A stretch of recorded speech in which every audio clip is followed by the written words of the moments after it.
My cat Freddie loves to be brushed and cuddled. But stirring up his cat allergens meant sneezing and itchy eyes. Then I found Purina One Live Clear. It's cat food that reduced the major allergen and my suffering in as little as 21 days. Now, we feel closer than ever. If you have issues with cat allergens, you really need to try Purina One Live Clear. Try new Purina One Live Clear today. Purina One, a difference from day one. This episode is sponsored by Friskies, who would like to tell your cats hi. Now, if that didn't get your cat's attention, there is one thing that always does the trick. Just pour some Friskies crunchy food in the bowl and you'll hear those paws come running. Works every time. With so many Friskies choices, you can always bring your cats running from their secret napping spots. There's always more to explore.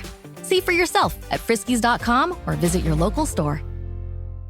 Hey, it's Ryan Reynolds here from Mint Mobile. Now, I was looking for fun ways to tell you that Mint's offer of unlimited premium wireless for $15 a month is back. So I thought it would be fun if we made $15 bills. But it turns out that's very illegal. So there goes my big idea for the commercial. Give it a try at mintmobile.com/switch. Upfront payment of $45 for 3-month plan, equivalent to $15 per month required. New customer offer for first 3 months only. Speed slow after 35 gigabytes if network's busy. Taxes and fees extra. See mintmobile.com. This episode is brought to you by Nespresso Virtual Coffee Machines. Ready to enjoy the bold flavors of barista-quality Nespresso iced coffee at home? Simply fill a glass with ice and press the brew button on your virtual pop machine to enjoy rich double espressos roasted to stand up even when chilled. Refreshingly bold iced coffee. Refreshingly easy to make at home. Visit Nespresso.com to shop now. Who says you can't be the topic of conversation for all the right reasons? The Hyundai Tucson Hybrid pairs bold presence with advanced technology and sleek style. It's everything you didn't know you needed in an SUV and then some. Okay, Hyundai. Visit HyundaiUSA.com to learn more.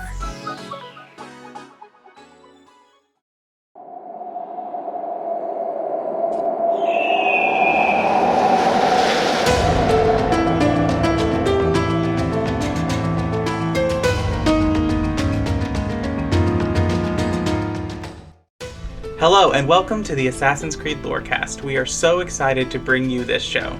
Our podcast is all about unraveling all of your favorite mysteries from the Assassin's Creed games.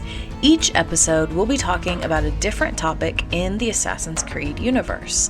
From Pieces of Eden, solar flares, and the Isu, to the Hidden Ones, the Order of Ancients, and of course, the Animus, we will seek to uncover it all. So join us and maybe even take a leap of faith.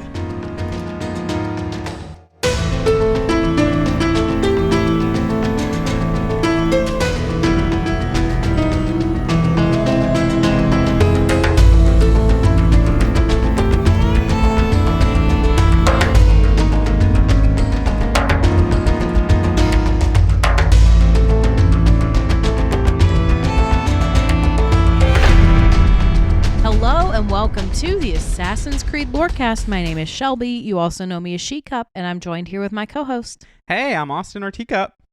That you are. And today we are back with another look at another historical character. This one is pretty interesting, and it's a little bit fun because we're back with another Catherine, I hear. Yes, so today we are talking about Catherine II of Russia, also known as Catherine the Great, because similar to how we keep remaking the same things over and over again, history has everyone has the same name, especially among nobility, and that is intentional in their history. They name themselves after people as a sign of respect or wanting to emulate that a king before them or person before them. For example, when Queen Elizabeth took the throne, she took Elizabeth as her name because Elizabeth I was the first sole female queen of England. Yeah, so we're talking about Catherine II of Russia, also known as Catherine the Great. So this is time period is 1762 to 1769. And just to preface, this might be a shorter episode just because I didn't want to dive really deep into her historical overview because there's a lot that she does, but that's not really necessary for her analysis on would she be an assassin or Templar. And like many before, she's not really involved in the game. But that's kind of the point of this little series we're doing, is to hypothesize on these historical characters on would they be assassins or Templars? And if they're in the game, the answer is kind of given to us. So Catherine the Great, Catherine II of Russia, who is most commonly known Catherine the Great. She is originally born Sophia and then takes Catherine when she ascends the throne in homage to Catherine I of Russia, who similarly was a female empowered empress of Russia. Now, it is noting to say that empress or czar is the other term that is used for the Russian nobility. And I'm not going to do a deep dive into the Russian nobility, but if you are a stan of the Romanov family or anything going off that, you know all about the czars and all of the things. And like part of the Bolshevik revolution in Russia was to overthrow the czars. So she's most commonly known as Catherine the Great, reigning empress of Russia from 1762 to 1796. She is one of the longest reigning emperors of Russia. Now, it is important to note, if you do know your Russian history, and I am not a student of Russia, I believe when I took my AP European history class, I skipped the document-based question or whatever on Russia because I decided that I was just going to skip Russia because there was too much information to learn. Why would you do that? It's just like on the AP test, you just skipped a question. Yeah, like one of the essay questions. That's insane. Like, did you fail the test? No, I got credit for it. How did you get credit for something you didn't do? I think that maybe it was a choice thing where you got to choose which question you answered. You only had to pick one. Okay. It was one of the essay questions. Let's move on. Let's move on from that. So I will say this, but Russia, it does not have a history of long rulers. Just in general, the country has been known for revolutions, overthrows, a lot of things going on there. She overthrows her husband, Peter III, which is a big deal. It is also important to note that she is Protestant and converts to Orthodoxy, which was a big deal because she has ties to the Austrian Germanic thing. So she was Lutheran and converts to Eastern Orthodoxy, which was a big deal with her family, and given the time would have been a big deal of converting from Protestantism to an Orthodoxy. I know that back in this time it definitely would have been considered conversion, but like we're talking about going from one Christian denomination to another, so can we really call that converting? I know that's a little nitpicky. I'm going to put on my religious person hat. We could put on our Masters of Divinity hats for now, away from Assassin's Creed, and talk about this. I think when you're moving from something that is as drastic as Protestantism to Eastern Orthodoxy, we might be able to call that a conversion. Would you call it conversion? Would you call it conversion, converting from Protestantism to Catholicism? I think yes. And it's hot take from Austin. Because, and I think this is what it comes down to, is there is a fundamental difference of understanding of salvation. Okay, yeah, but we all still believe in Jesus. We all still believe in the Trinity. Yes, that is true, but you are going from an understanding in Catholicism or from Protestantism of an understanding of a much more faith-based argument of salvation to a works-based argument of salvation. We're in the weeds. We can debate this on our own time. In this time period, it is called conversion. Yeah, I'm not arguing that. So, and that was a big deal but again, like, I don't think she could have I don't think she could have become Queen Tsar of Russia if she hadn't converted. I don't think they would have let a Protestant ascend the throne. Similar to, I don't think they would let someone become reigning king or queen of England without being a member of the Anglican Church. Right. No, absolutely. And I mean, I think it's a little different in the case of England because the ruler, the king or queen of England, is the head of the Church of England.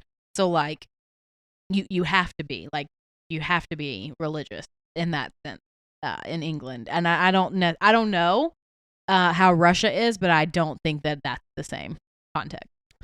Probably not. I'm not super familiar with most of my education, as you know, and yours too, is in the Western like Catholicism line of Christianity. Like we do know a little bit about Eastern Orthodoxy, but most of that is Greek Orthodoxy, which is different than Russian Orthodoxy. Yeah. Okay, well, let's get back to Catherine. Right. So she overthrows her husband, Peter III, which is a big deal. Like, she oversees a renaissance of Russia, which is a kind of like big thing with culture and science that resurges in Russia at this time, which makes sense because there's a general enlightenment, like almost a second renaissance happening in Europe as a whole at this moment. She also oversaw a huge immigration of German Protestants. And I think that this is a big point because of what is going to happen in the next couple centuries regarding Russia and its treatment of its Jewish population. Because if you don't know, Russia was on the Allied side for most of the war in the Second World War, but that did not mean that they were kind to their Jewish people and their population. Well, I mean, the same is true for us, you Yes. know, like we didn't allow Jewish refugees to come into the United States until either well into the war or well after the war was over. Exactly. And so I think a lot of this movement of German Protestants that are moving into there, while she was empress, she relied heavily on her noble allies, notably Grigory Orlov, which I want to pause on his name for a minute, and then Grigory Potomkin, which I'm sorry for any Russian speakers if I have butchered any of those, but that is the best that I have done, and I sat and I kind of practiced, so please be nice to me. But seriously, can we get some different first names? Yeah, 2 Gregorys is a lot. Or Grigory, I suppose. Grigory. So she also empowers Russian military. So I want to pause here of like, this is the recipe for being able to do a coup. Like she hits all the points, right? Like she's like step 1, 2, 3 equals the end goal that I want. Right. Like she did it all. She did it by the book, the way you're supposed to. Well, maybe not the way you're supposed to, but like to get what she wanted, she did all the right things. It's almost like, and like this is a point of, I think she is trained. Her mother, Joanna, is very overbearing and a sense of like wanting her to hold power and all that. And I think similarly to Catherine Medici, who I think kind of took power when she felt like there was a power vacuum, Catherine the Great almost seizes power as a right. It kind of also seems like she creates the vacuum by which to seize power. Yes. Empowering getting on the military side, bringing in a huge population who is going to be sympathetic to you, finding allies in the nobility. These are all big things. She is also one of Russia's most sexual rulers. She has, at least on record, 7 affairs with various men. In one version of her memoirs, she claims that her marriage with Peter was never consummated. To absolve her of any retribution from the affairs, I presume. Probably. But to me, that's nonsensical because it's like, okay, well, you fucked all these other people. Why would you not screw your husband too? We'll get into that. But we'll have, this is before we go to mid-break, I want to talk. This is contradicted in a final version of her memoir. Yeah, there you go. So, and then we'll talk about her marriage to Peter and like why she overthrows him basically after the mid-break. So are we ready to go to the mid-break? Yeah, let's go. Unless you have some thoughts about Catherine before we head there. I have some questions, but I think they'll be. What does every USAA member have in common? Family. We're one big family who supports the military community and their eligible families. And if you, your parent, or spouse served, you could join our family and save big on auto insurance. Visit USAA.com/join today to check your eligibility. Membership eligibility and product restrictions apply and are subject to change. USAA means United Services Automobile Association and its affiliates, San Antonio, Texas. Hey, it's Paris. You know I love sparkly things, right? Like stars. Duh. And thanks to Hilton and AutoCamp, I just slept under them. Picture me, serving looks by the fire outside my luxurious Airstream, making s'mores with the kids, while a national park is our backdrop. The great outdoors meets Hilton hospitality. That's hot. Explore all the new ways to stay at Hilton.com. Hilton for the stay. This episode is brought to you by Indeed. When your computer breaks, you don't wait for it to magically start working again. You fix the problem. So why wait to hire the people your company desperately needs? Use Indeed's sponsored jobs to hire top talent fast. And even better, you only pay for results. There's no need to wait. Speed up your hiring with a $75 sponsored job credit at Indeed.com/podcast. Terms and conditions apply.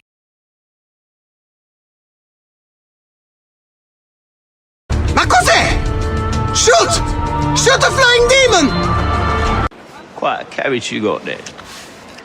Where did you buy it, if you don't mind me asking? Ask all you want, Freddy.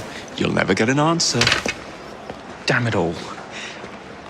Was it my eyebrows? Yes, and your face, voice, and body. What have you done? We used them. They were not ready for firing. You could have gotten us all killed. Let me see. His breath is more fatal than our cannons. Only when you two fools are shooting them. There, try it. Hello and welcome to the middle of the show. This is where we talk about all the things that have to do with the Assassin's Creed lore cast and not the lore of Assassin's Creed. So the first thing that I have to do is shout out all of our awesome patrons. Thank you all so much for your financial support. You truly help us keep making the show. And if you're interested in coming on the Patreon or coming on the show once a month or getting exclusive merch, you should join the Patreon too. You can find the link in the episode description, or you can just go to patreon.com/ACLorecast. And if you can't support us financially, we understand times are tough, but you can still support us. One of the best ways to support us without spending a single dollar is to leave us a rating or a review on Apple, Spotify, or wherever you get your podcast. And so if you do leave us a rating or a review that's 5 stars or kind words or whatever, we will read it out on a future episode of the show. And so today I have one to read from Austin C. And they commented on the Animus episode and said, this video game is the best game. Thank you so much for leaving us that awesome comment. And then the last thing I want to shout out is our Discord server. We do have a server. It's growing, it's popping. It's a fun place to be, especially with the approaching release date of Shadows and Dragon Age the Veilguard. We've got a lot of activity. So if you're interested in talking with other like-minded individuals about video games you love, definitely come over to our Discord server and hang out with us. And with that, Austin, I think we're ready to get back into it. With a major selection of the looks your kiddos love, starting at just $4 in the Walmart app, a new school year means a stylish new them. Who knew? Find skater skirts and Crocs that say, I'm casual but cool. Sparkly sneakers that say, it's my classroom, you're just learning in it. And preppy polos that say, I'm the teacher's pet, even if they're mommy's menace at home. Find their favorite styles starting at just $4 in the app. The Walmart you thought you knew is now new. Want to live better? We got a lot of work to do. Join Chris Hemsworth in National Geographic's new Disney Plus original series, Limitless. Live better now. I'm diving headfirst into cutting-edge science to uncover 3 powerful secrets to living better right now. The growth that occurs through any challenging experience is really what we seek. Chris Hemsworth stars in Limitless. Live better now. Now streaming on Disney Plus and Hulu. It's showtime. This episode is brought to you by FX's Alien Earth, the official podcast. Each week, host Adam Rogers is joined by guests, including the show's creator, cast, and crew, in this exclusive companion podcast. They will explore story elements, deep dive into character motivations, and offer an episode-by-episode behind-the-scenes breakdown of each terrifying chapter in this new series. Search FX's Alien Earth wherever you listen to podcasts.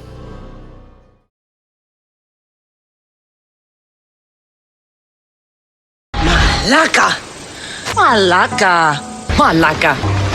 But that madman, the self-proclaimed Bishop of the Ruins, is our biggest critic. He calls our playing the devil's bagpipes.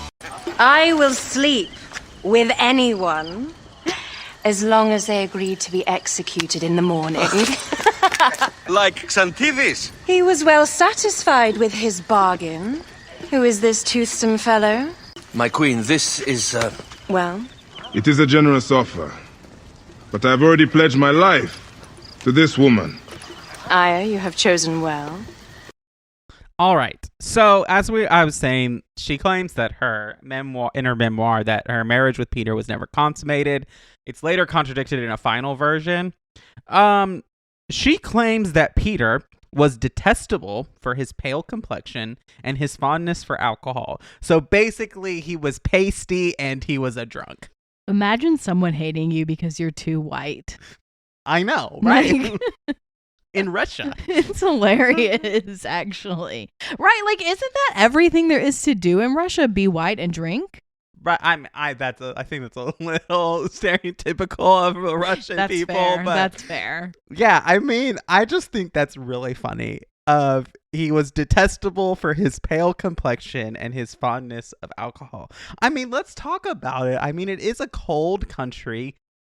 And that like latitude or whatever where they're at does not get a lot of sun. Right, like there's no such thing as a suntan in Russia, I feel. Like you're not going to go out. I mean, sure, they do have seasons, like there is summer there, but it's not like summer that we experience here in the South.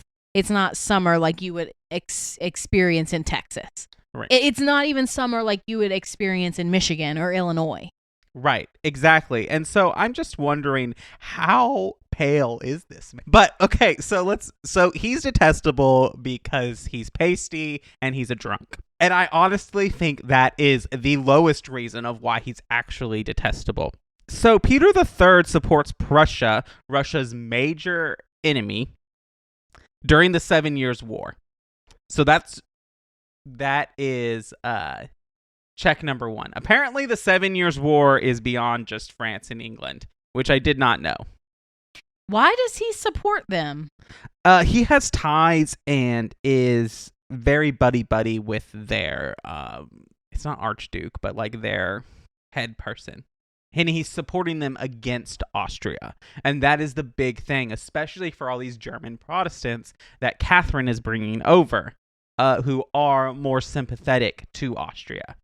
And so this alienates him from a lot of nobility. This alienates him from a lot of the people in there, and also alienates him from the military, which, you know how we Catherine hit all the points to ensure that she would be a beloved ruler. Peter's hitting all the points to ensure that he has a very short reign. He also planned war on Denmark, of all places. Why Denmark? I don't remember. It's some like noble kind of beef or whatever. But it is very, very weird. But this leads Catherine to decide, okay, you've got to go. You've got to go. And so with the support of the nobility and military, she arrests him and forces him to sign a writ of abdication. Okay, wow.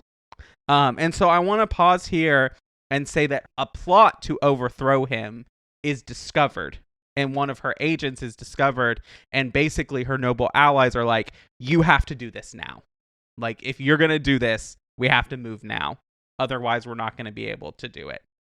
So obviously, like, this is very calculated. This is very planned. This is a point of, I'm going to overthrow this. Like, she's decided she's going to do this, and there's nobody stopping me. It's just the timing of it. That's the question. Correct. So that's really her story of how she comes to power. But like I said, she supports and like creates a lot of new universities and new libraries. She comes in and oversees this renaissance. She's one of Russia's longest reigning monarchs. There is also a rumor that is not true, but there is a rumor that she slept with a horse. A horse? A horse, yes. Horse. Yes. Animal horse. Uh-huh.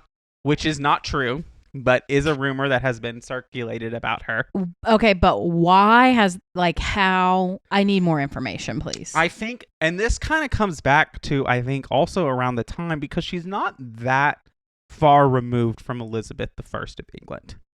And so we have this big, very, very powerful, very, very sweeping, very, very pro-Protestant English ruler who I think Catherine kind of parallels in Russia for that. I think Catherine is the Elizabeth of Russia and Elizabeth is the Catherine. And so like this is a thing, and I think that these rumors circulate because I think that the institutions are trying to use her sexual promiscuity or sexual freedom as a way to discredit her. Mm-hmm. Yeah. Well, and I mean, I think that happens often with female rulers. That would have happened to Elizabeth if she had married. She wouldn't have been queen anymore if she had married. But yeah, no, I think that happens a lot. Yeah, so I think that's probably why the rumors kind of circulates like, oh, she's so sexually deviant that she slept with a horse. So that's it. So for her AC involvement, she's only mentioned in promo material for the AC film.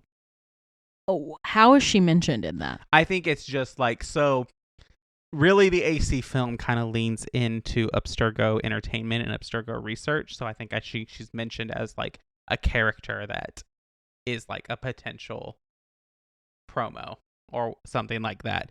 Granted, I have not seen the Assassin's Creed film. Every time I try to watch it, I fall asleep.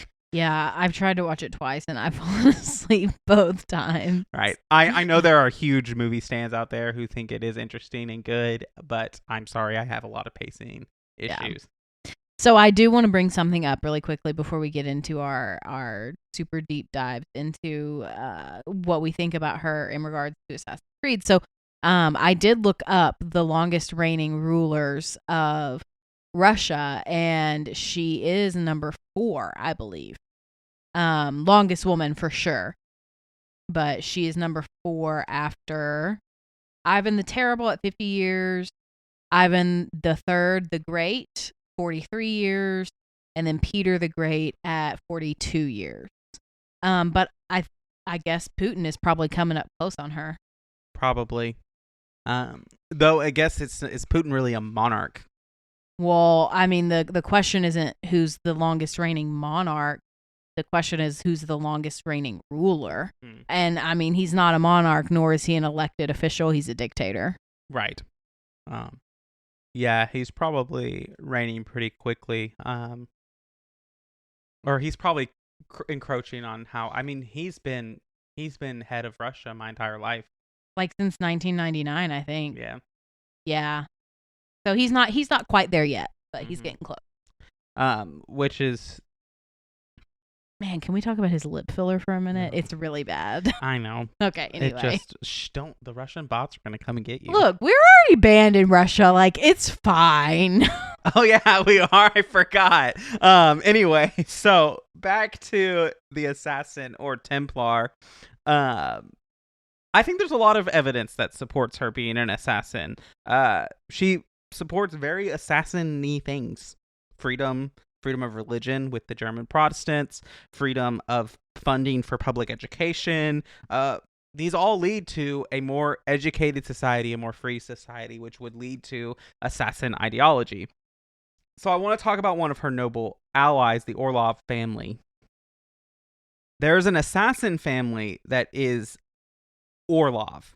but it is spelled Orelov. And that's the protagonist of Chronicles. Yes, this is a Russian family. Now, I looked on etymology websites. I looked on history websites. I deep dived to try to find if this is just a different spelling. And they are tying this assassin to this noble family who's very prominent in this. There's no evidence that would suggest that. I think it's possible. I think if they did a game in this, they could tie that in. But I mean, it would be really easy for them to retroactively just change the spelling, right? Yes. Like all it would take is a one patch to the game. Yeah. Or they may have just wanted to spell that because they wanted to differentiate. Yeah. Because this is such a famous Russian noble family. The no E Orlov. I think that's more likely, that they want it to be different. Yeah. Just so that they wouldn't run into continuity issues or anything like that. Because the Assassin's Creed Chronicles Russia protagonist is Nikolai, which is such a common name in Russia that there probably is a Nikolai Orlov without an E, an actual historical character. Probably.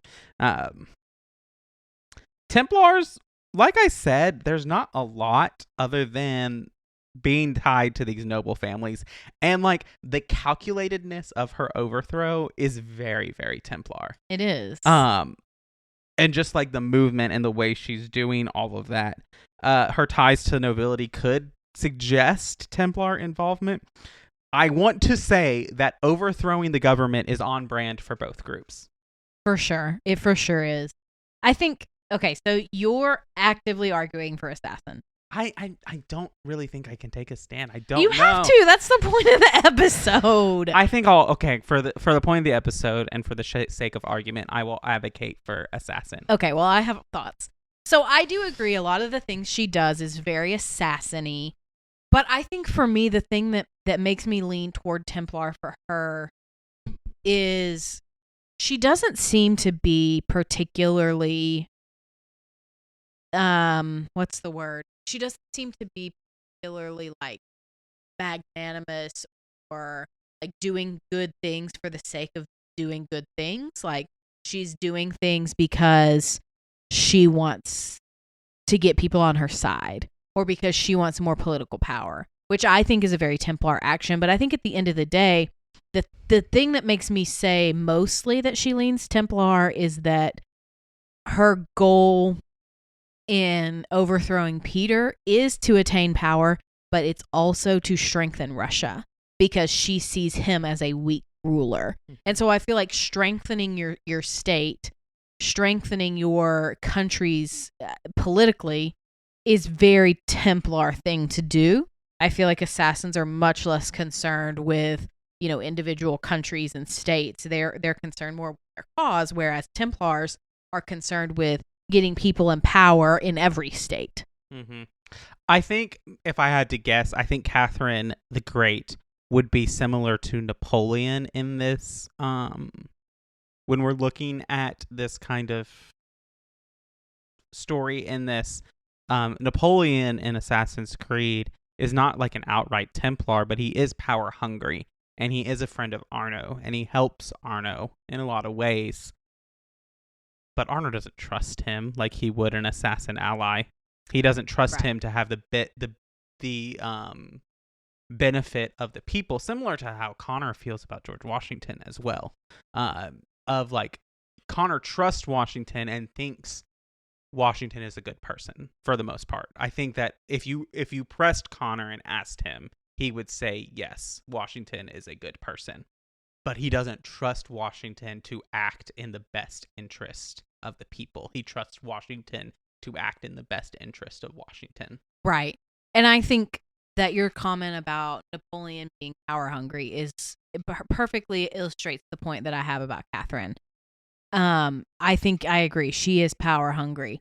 But I think generally people who are power hungry, political people who want to get more power and grab as much power as they possibly can for themselves are going to find themselves siding with the Templars over the assassins because the Templars have more institutional power in the world because that's kind of their whole shtick is amassing and attaining power so that they can exert their influence over the whole entire world. Right.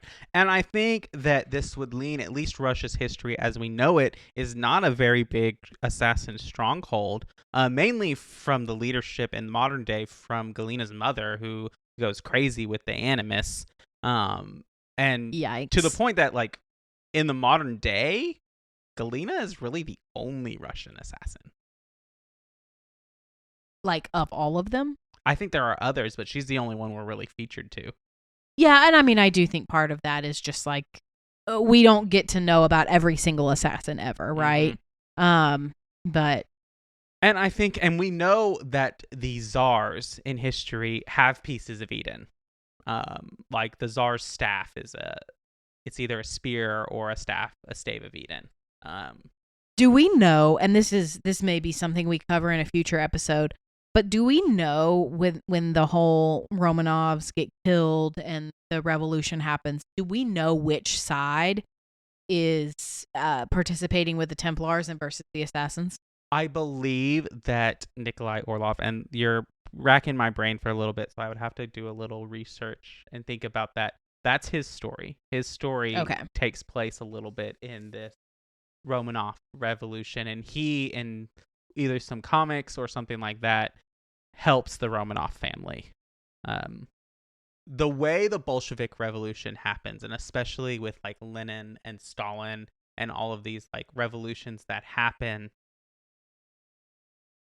I think they lend themselves to be Templar in essence because of the control and what they have, even though they want to overthrow a monarchy.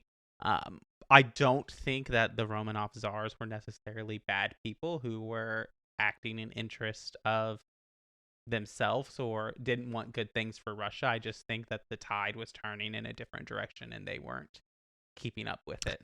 Yeah, and I mean, I think when we talk about the Russian revolutions, it is typically a very different context than other revolutions. Like if we think about the American Revolution, America is breaking free of an oppressor so that like the American people can be free. That's kind of the narrative. But in Russia, it's very much as this group of people is overthrowing a group of people that is, yes, oppressing people because they are so much wealthier than the peasants, than everybody else. But the people that are overthrowing them are establishing another very flawed system in communism so that they can just continue to control the people. It's not as like, oh, well, we just all want to be free and able to make our own decisions. Like, that's not the same context. Right. And yes, if you're listening, like, that you might think, well, Shelby, that's a pretty American perspective. And the truth is I'm American. So, yeah, we are going to have an American perspective. If you are out there listening and you have different thoughts on Russia, please let us know in the comments. And I think that, like, with the American experiment that we talk about in the American Revolution, there was so much about the people who came and settled in America who wanted to break away from the establishment of nobility and the establishment of that power structure.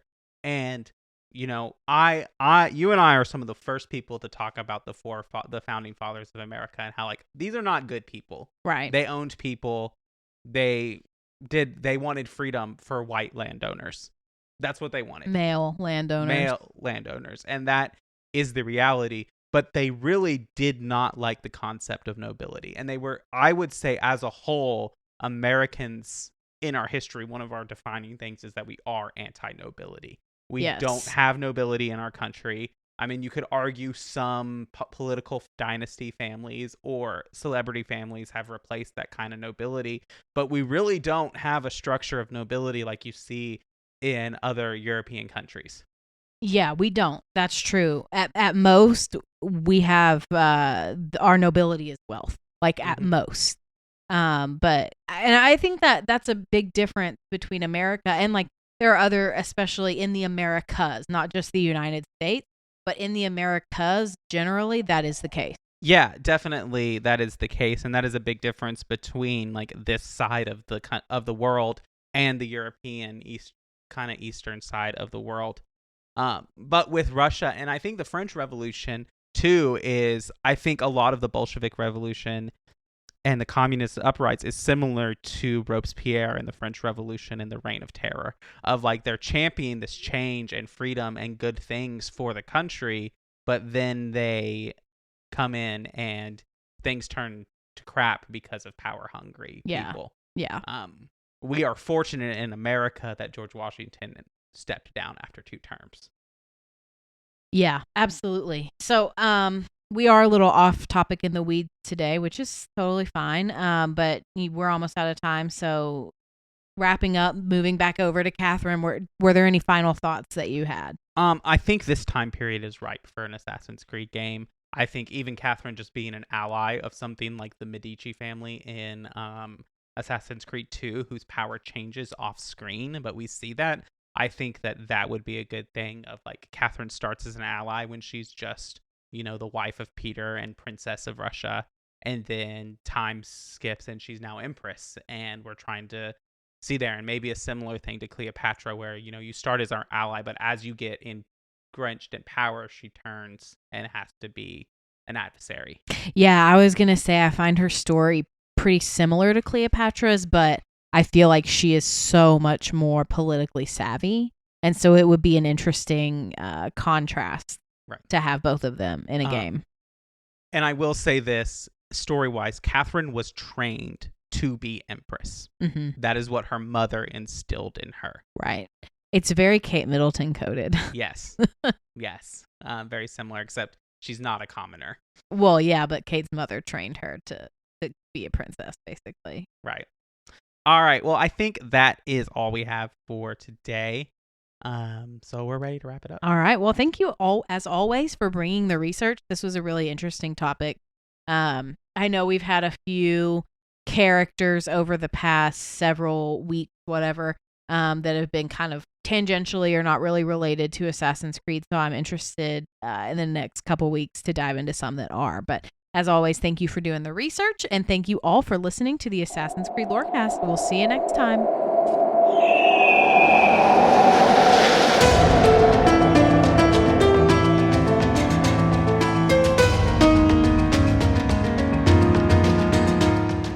Thanks for listening to the Assassin's Creed Lorecast. You can find us on Twitter at AC Lorecast. If you have any lore questions or topics to unpack, join our Cups Podcasting and More Discord server. It's the best place on the internet.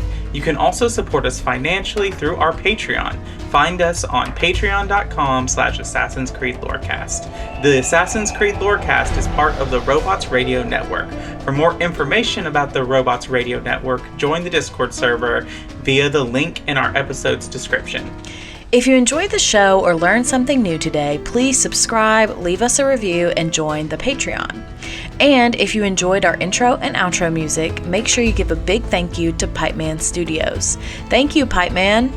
Thanks again for listening to the Assassin's Creed Lorecast. And always remember, Assassins, stay in the shadows to serve the light.